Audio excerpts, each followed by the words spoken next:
whatever your state of mind has been from your childhood to now need not be the state of your mind for the rest of your life.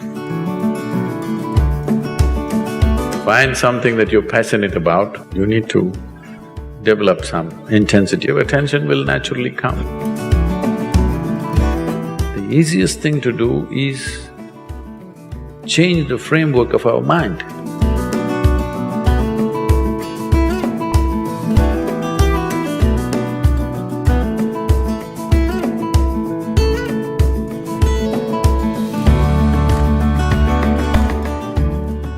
See, when it comes to physical body and the mind, no two human beings have come with the same capabilities, isn't it? Physically, mentally, what one human being can do, another human being cannot do. It's in so many different ways. So instead of getting a title that I'm attention deficiency, I'm ADD, ABC, XYZ, so many things the thing is how to maximize who you are, isn't it? You have attention deficiency, but I had another kind of problem. I had too much attention. If I pay attention to this one, I can't shift my attention to this, I'm just looking at this only for hours. That also people thought is a problem. People thought it is a problem, he's just looking at one thing all the time.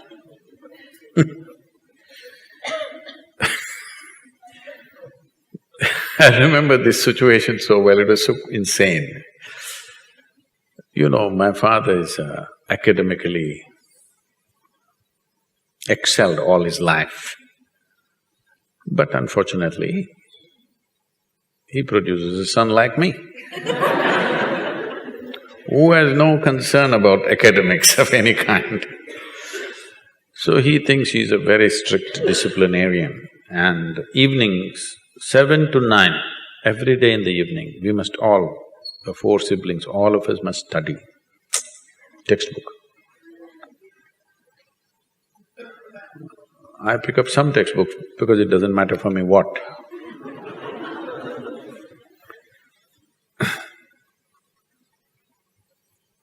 And I open somewhere. I don't care which page, I just open some page. And I find some small speck on the page, a tiny speck, some flaw in the paper. I just look at that, that's about it.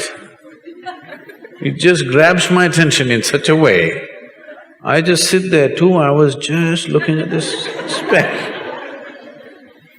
I don't read a single word, but I never looked up and looked here and there because it really held my attention. 2 hours I'm just looking at the speck.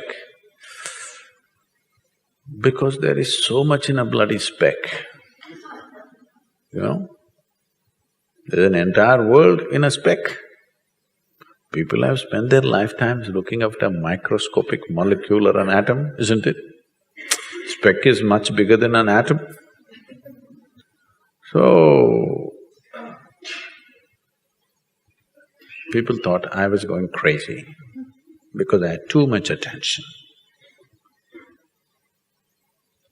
So, don't go on labeling yourself this and that. Who decides you have attention deficiency? Huh?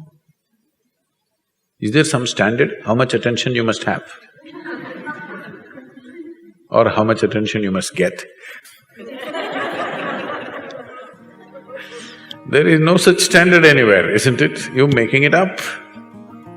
The problem is, right from childhood, children are labeled and they are supposed to carry this label for the rest of their life.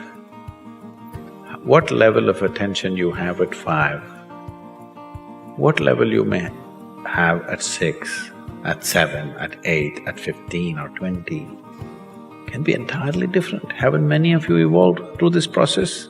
Huh? Haven't you? First day school you couldn't figure a damn thing, maybe later on you did well. Or maybe first day you look like you understood everything, by the end of the year you did nothing. Yes or no?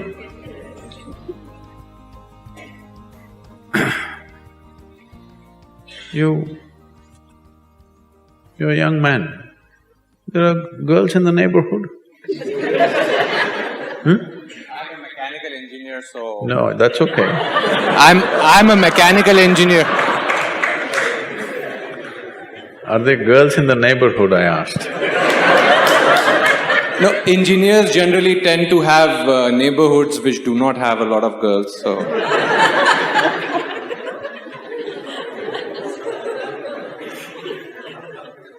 They must be moving away for some reason.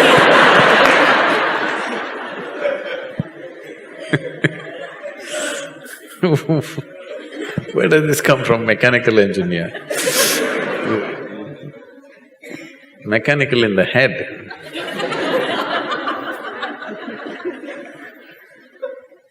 So, you're at a certain age.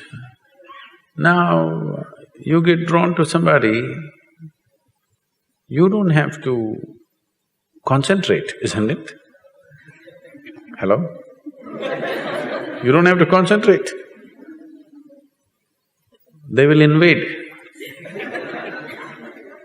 So it is only a level of interest.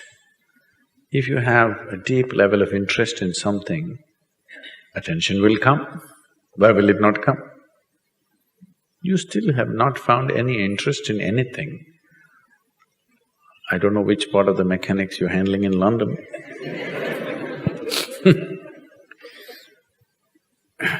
I heard the clock is not working.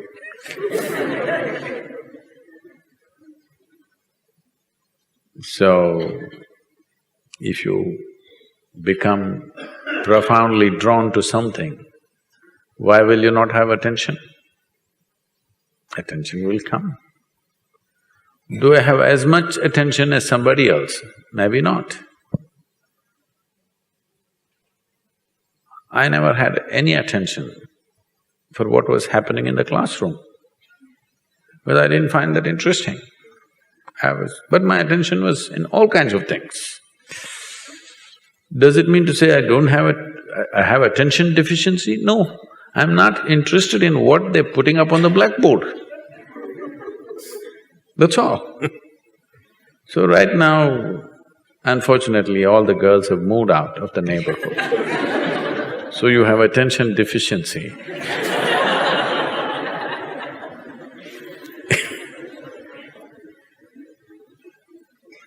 Find something that you're passionate about, attention will come. Why will it not come? Not necessarily what I said, just anything. I'm taking that example of a girl because there is a chemical support. Yes?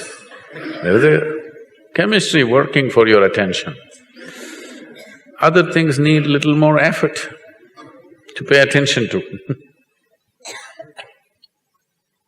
You need to develop some intensity of passion. That's something that is important. What you think is important. If this comes into your perspective, attention will naturally come. I know others will say other things, but what I am telling you is, whatever your state of mind has been from your childhood to now, need not be the state of your mind for the rest of your life. The easiest thing to do is change the framework of our mind, isn't it? To change the framework of our body is very difficult. To change the framework of our mind is the easiest thing to do because that is the most flexible thing. But that you have made it like a concrete block. What do you want to use your head for? Just headbutting? You must keep this as flexible as possible, isn't it? Hello? Yes. You have made this into a concrete block. What is the intention? That's why I think so many are… there's such passionate football fans. The only thing that you appreciate is this. That is also a good thing when it's done well, but head can be used for many more things. And you can do many more things only if you keep it completely fluid and flexible. Otherwise, a concrete block is useful only for certain things. So it doesn't matter what labels they put on you. If you wish, you can change the structure of your mind.